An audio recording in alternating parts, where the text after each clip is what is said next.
We have Bruce live in the locker room in Tallahassee celebrating on the field with the Flores.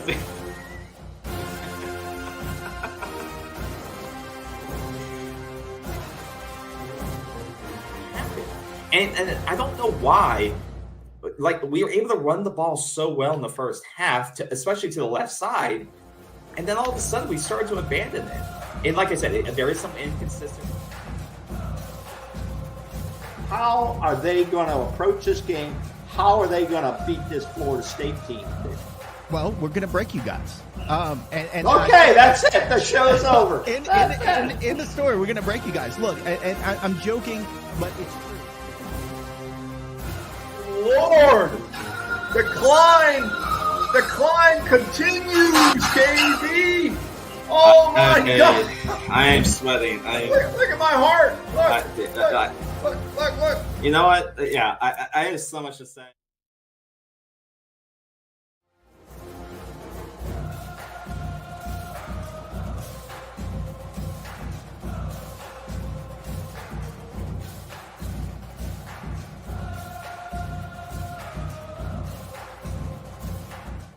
All right, welcome back, everyone. Whether you're joining us live, join us tomorrow. Welcome back after a big win, or I should just say a win. It's not a big win, but it's a win for Florida State, who are now 5-0. Joined us. I don't know how his internet will be. From Tallahassee is the old man. He is live at the game. He got to see it in person, unlike myself, who is up in DC. Old man, I don't know if you're frozen, but I thought this may happen. Yeah, I think that's either it's either a new profile picture or he's frozen. I would go off video, but here we are, Jalen W. It's W sub W, right, Jalen? You know, there are some good things to correct. There's some things correct. There's some things that went well today. We'll discuss those things, but at the end of the day, you got the W secured, and that's what matters. You're still on the road to 2 undefeated season. You're still undefeated in ACC play, which is great. You welcome Syracuse next week, but you got the W, and that's all that mattered. And things have went off the rails there for a moment, and they look like at the beginning of the second half that they may have, but we're here to celebrate, and we're here. We'll take that win all day. So join us. Let's discuss it. Bring up your points. What did you dislike about the game? I started taking notes in the first half, and I stopped taking those notes because it was getting a little frustrating to me about some of the ways that we are playing. It was a little disappointing. But once again, there was a lot of good things today. So let's go down and let's discuss what you guys saw, what you guys liked, and I'll start and then chime in whether you agree with me or not. Because I think some of you guys will disagree and maybe agree with me. I think we have some nuanced opinion on this show, so it'd be good to get your thoughts as well. The first thing I wrote down to start the game was it seemed like in the first quarter they highlighted that they were going to use Jordan Travis's legs again in this offense. I think through the first 4 weeks, of the season, there was not that attention. There wasn't that game plan around using Jordan Travis's legs. At the same time, he wasn't looking to use his legs as much. And it seemed like in the first couple of drives of this game, they were game planning around him, knowing that, hey, Jordan, go ahead and take off if you see open grass. Or if you don't find a receiver on your first or second read, take off and get 5 or 7 yards. So I was happy to see that was part of the game plan. And that was really impressive. Jalen, 60-yard touchdown was, with Trey, I'm so glad, and I tweeted that. I'm happy for Trey that he got his breakout game. And for the offensive line to give him those holes and for him to break out, I hope that boosts his confidence, because I know, we were getting hard on him and saying, something wrong, or is he not seeing the holes, and I'm glad to see him get back, because we need him. We need the running back room to be effective for this team to go where they want to go. So that for him to have over 200 yards today on just 11 carries, I think it was, that was fantastic to see. And that was definitely a highlight. So definitely pointing that out. But seeing Jordan Travis use his legs in the offense was exciting to see, especially on that when they went up 7-0. First couple of drives on defensive sequences were great. They get a couple of 3-and-outs against the Hokies, which is awesome. You saw Brian Courtney in that special teams play, or the 2-point conversion on the first drive. I thought that was interesting. That once again puts a different look on tape for opponents. And it's kind of like using him like as a Tyson Hill, because he's a tight end. He played a quarterback in high school. So I think they're putting that on tape to say, if we have to go for a 2-point play, or, maybe use that, in I don't know. I just like the style of the play. You truck 3 guys to get in the end zone too. I thought he wasn't going to get it, but then he took on 3 guys and muscled his way through. So that's another wrinkle you put on tape in the offense or on that special team site play. And I kind of like that wrinkle they put in there. And there was a great play by Brian Courtney. I like the way they're using him because he's an athlete. You had that Tyson Hill type approach with him, which was great to see. But early in the first half, really nice run blocker. You saw Toe Philly with a couple of a burst of speed on 3rd and 7 there that puts him up for the touchdown. You saw him like body surfing into the end zone to go up 15-0 on a great play, a great effort play on him. And it was great to see Toe Philly get some nice touches there. Then for the third drive, once again, Florida State in the first quarter was on a roll offensively. They were sustaining drives. They were passing the ball pretty well. They're running the ball extremely well. Then you get in the red zone on that third drive. The ball's almost picked off when he throws it behind Morlock, I believe it was. Once again, Travis today was a little bit off on his throws, I have to say. Threw it behind Morlock on what should have been a touchdown in the red zone to him. Almost gets picked off. And then he does find Johnny Wilson for a touchdown, put him up 22-0. So you're steamrolling in the first quarter, I should say. You're steamrolling. It looks like this is going to be a surefire blowout. Put it away early. And the defense was playing great. You're sustaining drives on the offense, getting your defense off the field, and the defense comes on, and they're able to swarm to the ball. They were closing down open spaces, getting some pressure to the quarterback, and they were keeping him off the field as much as possible. And that was great. Then we get into the second quarter, and it completely flips on its head, right? You are offensively, you're getting yourself in too many 3rd and long situations. Why is that? Because of procedural penalties, offensive line, a lot of dumb penalties today, guys. And I think you guys would agree with this. This team self-inflicts so many penalties on itself. And people on Twitter, X, or whatever the hell you call it, are going to blame about refs. And they missed this call. They missed this call. But some of these penalties are totally faultless. Whether it's a bad hold or a offsides, or it's a procedural on the line where you're just going ahead of the count. These are things that you control, right? These are all things that you control. A roughing the passer penalty, that's 50-50. Some refs are going to call it, some refs aren't. If it's on the edge here, I get that. But some of these things on the offensive line and defensive line, they have to clean up. They have to clean those up because those put so many times this offense was then 3rd and long, and they couldn't convert it, especially in the first half. And that's a killer. One, because this team is not good on 3rd and long, and that's something we have to fix offensively. How do we convert more of those? But 2, we put ourselves in these tough situations, right? On the flip side, the defense, I felt played very well in this game for the most part. Especially good against, closing down the inside run for most of the game. The guy, the NC and North Carolina State A&T running back for Tech, that guy's a tough guy to bring down. I didn't watch much of him play before. That guy's a hell of a running back. He brings the lumber. If you can't arm tackle him, you got to put multiple bodies on that guy. He was running over guys. And he runs with attitude. So that's not an easy player to bring down. That guy's got some talent, and but they were able to stuff him, and they got going in the second and third quarter a little bit. But I thought Malcolm Ray had a great game. I thought Patrick Payne has some good plays. Jared Verse towards the end of this game really started to show up more and more. He had 2 sacks in the game. I think his biggest sack number game of the season. When he was getting those one-on-one matchups, he was blown by his guy, and he got to the quarterback a couple of times, which was great to see. I think for them, and you heard Braden Fisk running all over the field. Even when the ball was 5-10 yards down the field, he was running sideline to sideline. That's the thing you see with Fisk consistently, and he's running all over the field, which I love to see is the effort on him. But I felt like the backups even made big plays. Like I said, Malcolm Ray, Byron Turner had a big play, and then he had the penalty, which kind of reversed one of those big plays. But for the most part, the defense did most of the job. They only gave up 17 points. Now you could say, well, Virginia Tech also hurt themselves a lot in the second half, especially with their penalties and their own offensive linemen tripping their players on big screen plays. But your defense only gave up 17 points, so I can't fault them too much. And I thought the defensive line played okay, like I said, for most of the game. Now you did give up total yardage wise. Now I'll pull up the statistics here real quick so everyone can see what I'm talking about here. As you can see, you give up 313 yards of offense. 209 on the day rushing, which isn't great. I'm giving a lot of praise to the defensive line, but you got to do better than that, right? You can't give up 209 yards. And like I said, I thought the defensive line, especially in the first quarter, played really well. I thought the defense as a whole played really well in the first quarter, but then things started to open up a little bit. And Drones had a big run. He had a big run of 40 yards. Tatoon had, he had some big runs here and there, especially catching the ball. He wasn't big. He wasn't a big, yardage wise in terms of just straight off carrying the ball. But Malachi Thomas had a couple of runs, and that led up to 39 yards overall rushing. Can they get better? Yes. Now, did they give up a huge explosive run? No.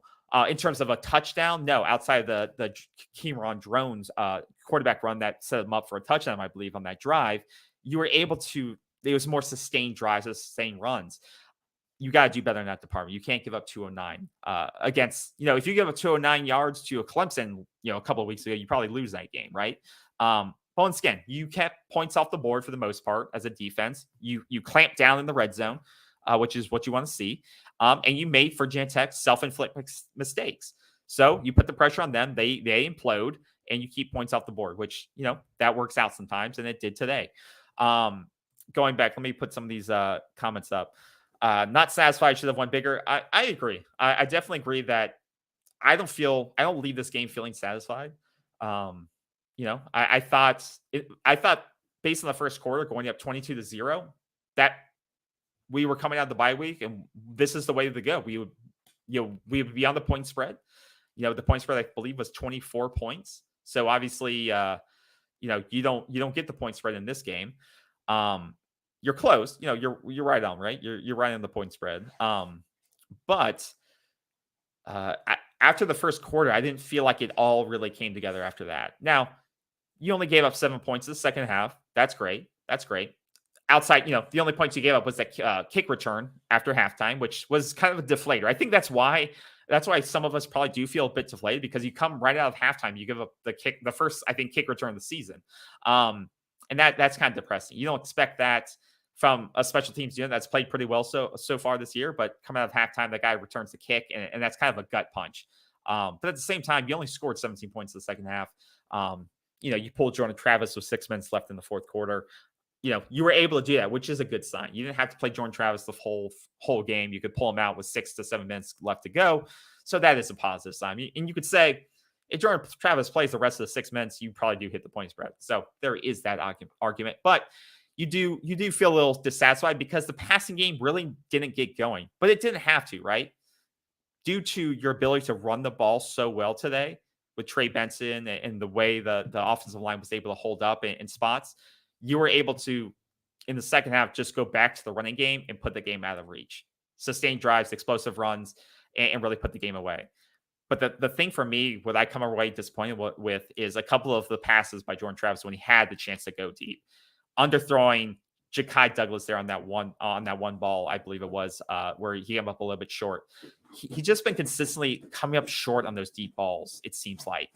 He's not, and guys are getting behind defensive backs, and he's just not pinpointing it where it needs to be for those big plays down there. Then Johnny Wilson goes out of the game, and we all hope he's okay. I haven't heard the latest news there. We all hope he's okay and he'll bounce back.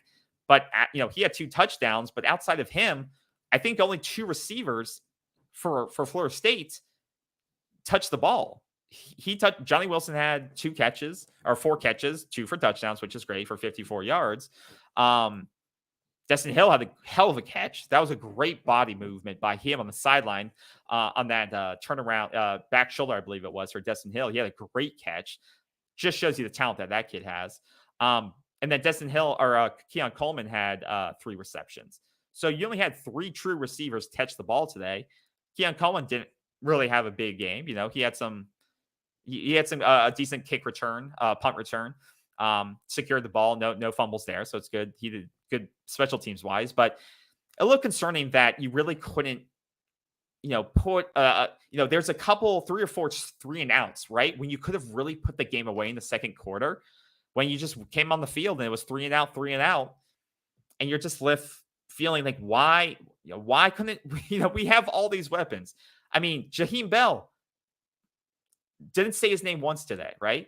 I think they said his name once when he was in motion, and that was it. Didn't touch the ball at all today.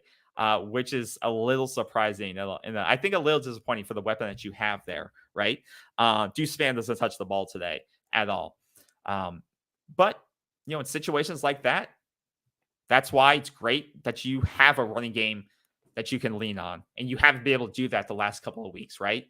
You were able to get the run game going, and that's how you beat teams that are, talent-wise worse than you, is that you establish the line of scrimmage, you run the ball, and you time the clock down, right? Lean on the running game, score touchdowns, get out of there with the win. So overall, right? It's not a dominating performance by any stretch of the imagination, I wouldn't say. Definitely things you can clean up. My concerns still are is that the passing game outside of the LSU game just hasn't looked at the elite level that I think that we expected coming into the season, especially with the weapons that you have on this team. I like how we came out of the game strong. No, Jalen, I definitely agree. I thought that's the way that offense should be clicking, right? In that first quarter, 22 points straight, Johnny Wilson on a roll, exploring the middle of the field. He was, I love that how they were using the middle of the field with him, using Kyle Morlock to get the ball rolling as well, using their tight ends a bit, using the running game. Very, very balanced in that first quarter. And then it just kind of went away. Like I said, 3 and out. You just couldn't get back in rhythm in the second quarter. Luckily, you were able to get back to the run game in the second half and put the game away. What's going on, Mike? Good win. Yes, awesome win. Let's go. Like I said, there's going to be things to clean up. But once again, you can't be too unhappy with the W, right? You found a way to win the game. You're 5-0. Move on to Syracuse next week. Undefeated in ACC play, right?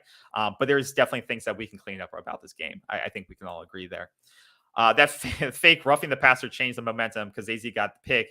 Yeah, that was a tough call, T. Murray. That was definitely a tough call because that was a great play by Thomas on the side. The body control, the feet control on that play was amazing. And that roughing the ball, like I said, I don't like to talk about refs because once again, calls go both ways. But I thought that I do agree. I thought that was a bang play, kind of a bad call that would have potentially changed the momentum of the game because we get the ball back to your point. And if we go down and score there, that could have put the game really away in terms of momentum. So that is a good point. That is a good point. Mike says, I love this team. So many weapons on offense. The defense was aggressive, just like I like. I do agree with you there. I think, and once again, I'll have to rewatch the game and confirm this, but it seemed like, we are sending a little bit more pressure from the defensive side today. Once again, Jared Verse had his impact felt a lot more today than we had seen in weeks. Two sacks by him, I believe, solo. He was getting on that edge and he was beating his man one-on-one, which was great to see. You saw Farmer go up the middle and get a couple of big pressures. Byron Turner was making an impact.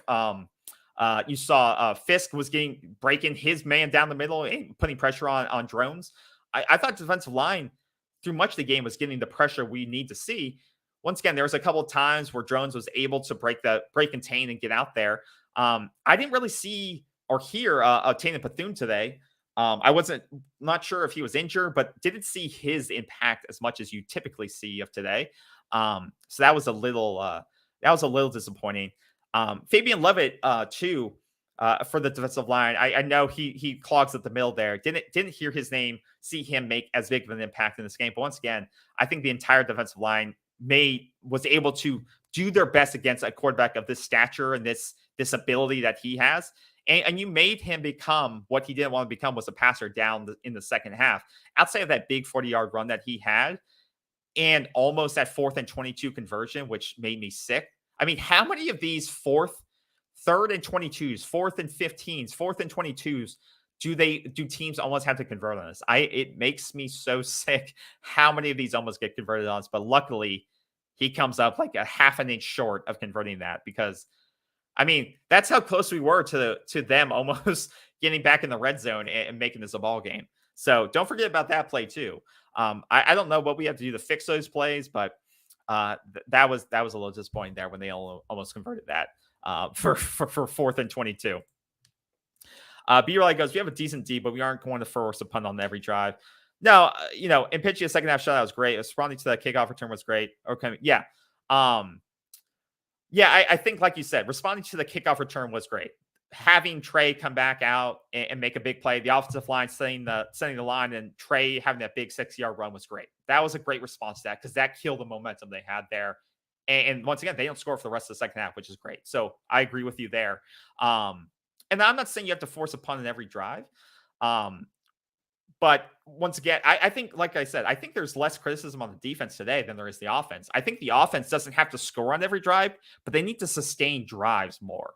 Going 3 and out multiple times for the offense they have and the playmakers they have on this offense is not good because it puts more pressure on your defense to go back out there and do the same thing again. And I think that's sometimes what messes up the rhythm of this team is that, defense will be out there and they'll get a big stop after a big drive for the opponent.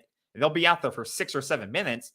Then the offense will go on there and get a quick 3 and out. And the defense is right back out there again. So I think that's more of my point here is that I want to see Florida State put more sustained drives together and not rely more so on the explosive play. And so we saw those explosive plays happen today with the big run. It was more on the running game today, giving the explosive plays versus the passing game. But I just wish that, and like I said, I'm not expecting us to score on every single drive.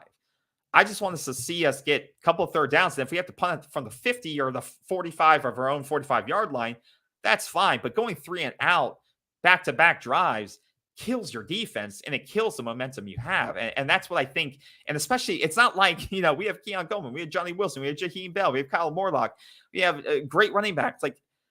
And we're playing against not so good Virginia Tech defense. I don't. That's what kind of was frustrating there versus different points in the game. So that's really my biggest gripe there.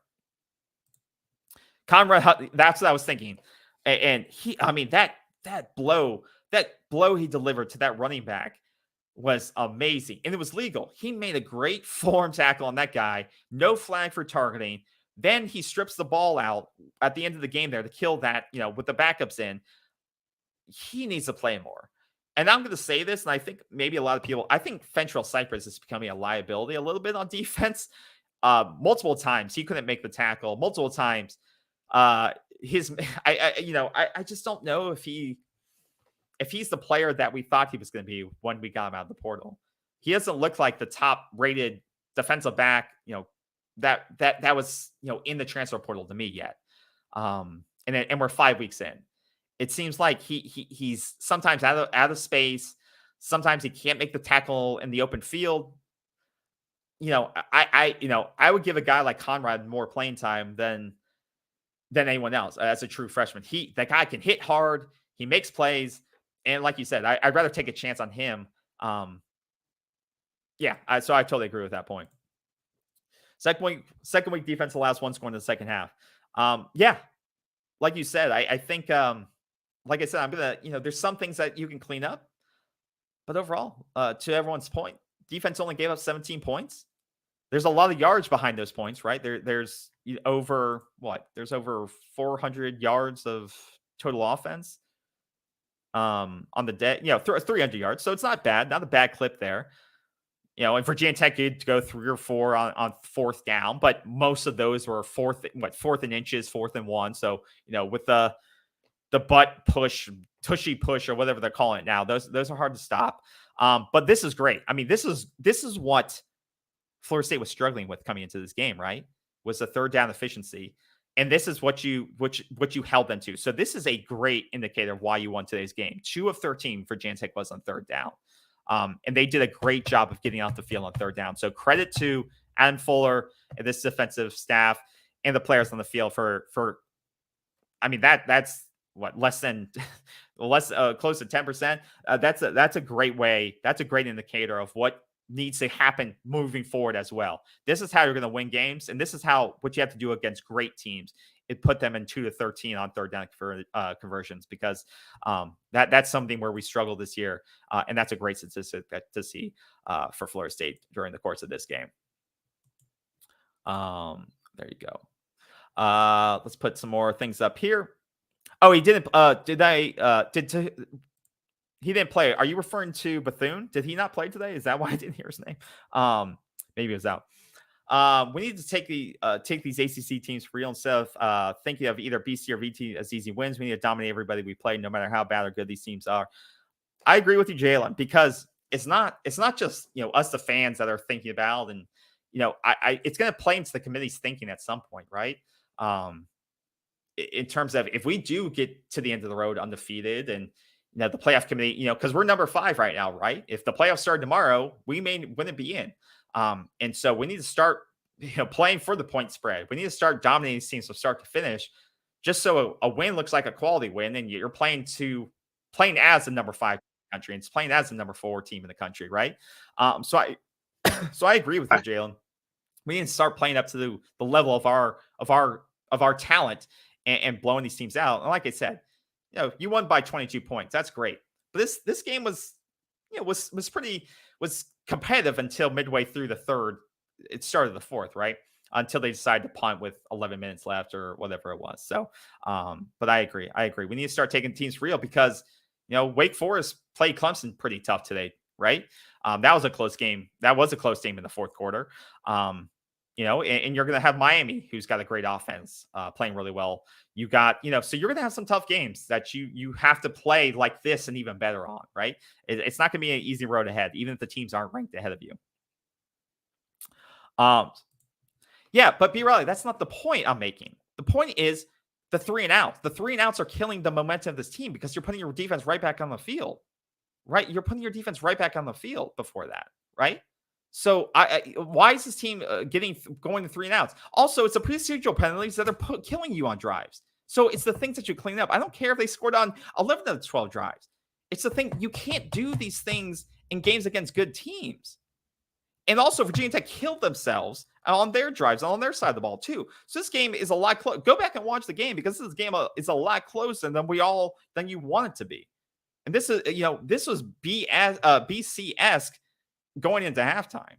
This was a 12-point game going to halftime, right? So this wasn't a dominating performance, going into halftime, right? So I don't want us to think that I disagree that this offense is clicking all cylinders, because it's not, right? This is the first big game that you've had running the ball against not a great Virginia Tech defensive line.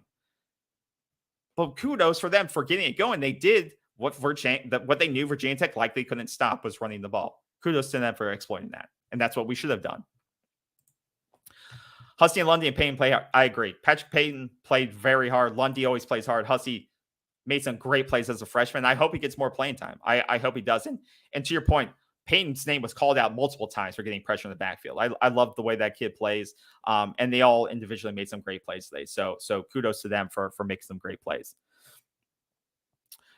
Yeah, no, I think the score was closer than we all think. And once again, Virginia Tech self-imploded a lot of those times. They I mean, like I said, they had a big play. How many drop balls those receivers have themselves? I mean, like I said, we weren't playing a quality team here today, guys. They're not ranked for a reason. This is a team that lost to Old Dominion, right, earlier in the year. This isn't a team. This is a team that dropped multiple opportunities. No, they beat Old Dominion, lost to Rutgers, Marshall, Purdue. This isn't a highly efficient team, right? So, take all those things with a grain of salt. Once again, you held them to 300 yards. That's great. That's a great statistic. That is a great statistic. But look at the averages, right? You 6 points yards per rush. You had 12 team penalties for almost 100 yards. They possessed the ball for 31 minutes. The good things is that you held them to less than 4 yards per pass. And that's what you wanted to do, right? You want to make Drones a passing quarterback. And for the most part, you made that. You made him have to pass the ball because of what you kind of shut down the rest of the rushing. Outside some of those big runs like we talked about, they weren't able to easily establish the run consistently. You made him have to pass the ball, which based on who he is as he's developing as a quarterback and some of the receiver talent they have, that's not something they can easily do. So, like I said, I think the defense played good to great today, but there's some things that we can clean up. And I think more so offensively, that it's on the offensive end. It did feel close, but that's because we let them control the middle 5, not even 8, and that's only a part of the game they control. Yeah, I would say that, like I said, yeah, I mean, I think that's a fair assessment. I think that's a fair assessment. Yeah, but overall, like I said, nothing that can't be, I don't think, fixed outside of the overthrows by Jordan Travis. That's really my still, even though he didn't need to pass the ball a lot today, which is great because once again, you rushed for 200 yards. Kudos to Trey Benson, MVP of the game for me. Glad to see him break out, and I hope this jolts his confidence as well as the offensive line confidence that we can become a more balanced offense moving forward. But those underthrows on deep is still something that I'm seeing from Jordan, and I hope that's something that just re-clicks for him, and we can start making those big plays down the field again in the passing game. But yeah, overall, I think once again, you win by 22 points, close to the spread. You didn't, no big turnovers, right? You didn't fumble away a punt return or kick return. Jordan Travis didn't have a big interception. He took care of the football. Your running backs took care of the football. Your receivers took care of the football. You played clean football outside of your 12 penalties. You played clean football. But most of those were procedural penalties, roughing the pass. Most of those you can clean up, which is the good part, right? So, you can clean up those procedural stuff. And once again, it wasn't bad enough to kill, to beat you today. And once again, those things probably did help keep Virginia Tech in this game and keep it from becoming a bigger blowout than that. And B. Riley, this is something we said in the previous show. This isn't the 2013 team. There isn't 12 draftable players that are going into the NFL. We said this, and that's why I wanted to set expectations for this.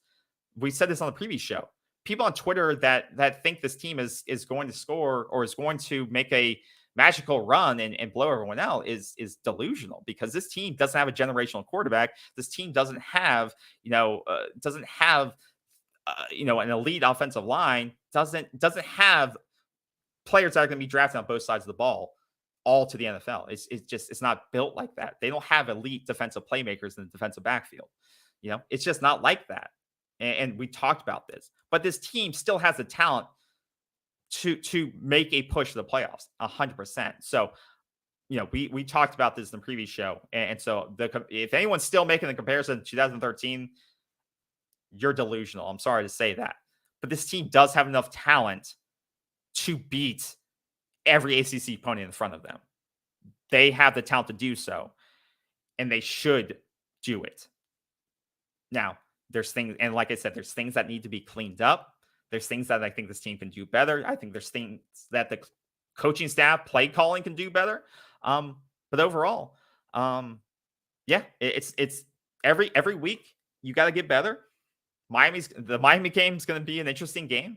I don't think this team should have any issues with Syracuse next week. Once again, I think it should be, Garrett Trader's he's a good quarterback, but once again, those games, it shouldn't be, you're going to blow every team out, but every team shouldn't be a challenge for you necessarily. Like Syracuse, that should be a team that you're able to put away relatively easy. Every game like this shouldn't be a struggle in the first half, in my opinion, because you are far more talented than a lot of these teams are going to be playing. But that doesn't mean, like you said, you're going to blow them out by 30 or 40 points. This isn't 2013. So once again, I think that wraps it up. Overall, once again, I would grade this as first quarter. I would give an A+. First quarter was an A+ game. For me, defense, offensive lines. First quarter was an A+. Second quarter was a B-, C+. Third quarter was a B+, and then the fourth quarter I would say was a A-. So I don't know what the average of those those grades are. So A-, B+ grade, A-, B+ grade for the game. That's how I would grade this game. Once again, I think you could definitely. I think the team knows there was missed opportunities to do better. Some of those missed calls by the refs on the Azaria Thomas interception definitely could have shifted the course of the game a little bit. And that's a big defensive play if it doesn't get called. But overall, everything I think you saw today can be cleaned up, which is good. And there was no bye week lull. There was two ways that this team could have come out today after the bye week. They could have come out slow, just trying to get the rust off out of the bye week. No, but they came out fast, which is good to see. They came out focused and fast out of the bye week in the first quarter, which is what you wanted to see. And that was good to see. So overall, I give the team a B plus, A minus for this game. And then we move on to Syracuse. Move on to a Syracuse team that I think you should take care of the same way that you did Virginia Tech, right? Syracuse has decent talent at quarterback, but overall, you should overmatch them in basically every position. So let's move on to next week. Let's review the game tape. We'll have a preview special for Syracuse Wednesday or Thursday next week. The old man will be back. He'll have his thoughts for this game, and he was live in the stadium, so he got to see it all live and in person. He'll have his thoughts on stadium atmosphere, food, tailgate, all that crap. So you won't want to miss that show with what he has to say. So be sure to join us for that, and then we'll break down our thoughts on Syracuse and what we'll expect for that. So, but yeah, last comments here. If you think we play like we did today against Duke or Miami, we have a 4-quarter dogfight. If we play a little cleaner, we win by 10. Yeah, I would agree with that. If we play like we did today against Duke or Miami, it's going to come down to fourth quarter, final drive. I totally agree with you on that. But if we play cleaner, and I think everything today, you definitely can clean up. It wasn't like a talent issue today, right? It was a play cleaner football, right? Play a lot cleaner football, and this game is 35-point win. I think so. I definitely agree with you. But you have, some of these things you got to, we keep saying clean things up, do this better, clean this up. At some point, you actually have to do it, right? This team actually has to execute on cleaning these things up, because these games, these big games, are starting to creep up. So hopefully they can get it locked in at the right time, and it doesn't. And these things don't crop up back again on the biggest stage against Miami, Duke, or even Florida. So, and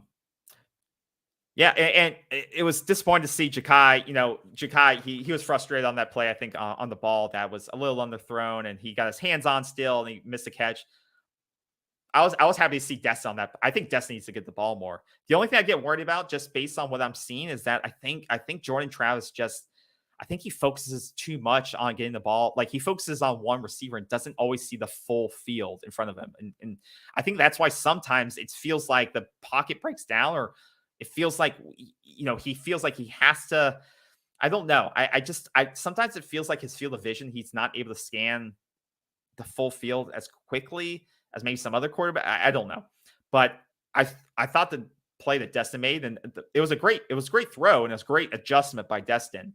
That just shows you, I think, the tip of the iceberg on that player, and I hope he gets more touches. But it was when Johnny Wilson went out, no one else touched the ball, literally receiver-wise, I don't think. And that's got to be concerning, because that's Jordan Travis's comfort blanket is Johnny Wilson. And outside of the big games touchdown-wise from Keon Coleman, we still haven't seen that like high catch game, that 9-10 catch game from Keon Coleman. Volume wise, and if we don't have Johnny next week, it could make the Syracuse game a little bit interesting. So we'll have to stay tuned for news of that, and that may play into how we preview that game for next week. But this team is too loaded with weapons for Jaheim Bell and Morlock and Destin and Darian and all these players not to be open for Jordan Travis not to see them, right? I think that's something that I hope that he gets better at seeing the field, because there's got to be guys. I got to believe there's got to be guys open more than Johnny Wilson on the field, but we'll see. But yeah, that's going to do it, guys. Let us know if you're watching this, or let us know in the comments what you thought, who your MVP was. My MVP, I have to say, was by far Trey Benson. 200 yards on 11 carries. Hell of an average there. I don't know if there is fantasy college football. There probably is. But if you had him in fantasy college football, you may have won your league or whatever it is. You may have won your matchup for 200 yards, 2 TDs. That's got to be 40 or 35 points in fantasy college sports. So he had a hell of a day. Jordan Travis didn't have a bad one either. I mean, he was highly efficient, 18 of 24, 170, and 2 touchdowns. So once again, I'm critical of him. But he was very efficient. No turnovers, 2 touchdowns, 170. He did what he had to do to win today's game. So once again, can't harp on him too much. So That's going to do it, guys. Let us know who your MVP is in the comments. We'll have our preview show for Syracuse on Wednesday night. So join us for that. And we will speak with you all soon. Have a great rest of your evening. Enjoy your Saturday and enjoy Georgia, Kentucky. That's what I'll be watching for the rest of the evening. So go Wildcats, because that'll allow, if they win that game, they'll allow Georgia or Florida State to move up potentially. So go Wildcats, and we'll see if the Stoops brother can do it for Florida State. Go everyone, go Florida State, go Noles, and we will see you soon. Have a great rest of your weekend. Have a great rest of your night, and stay safe out there. Take care, everyone.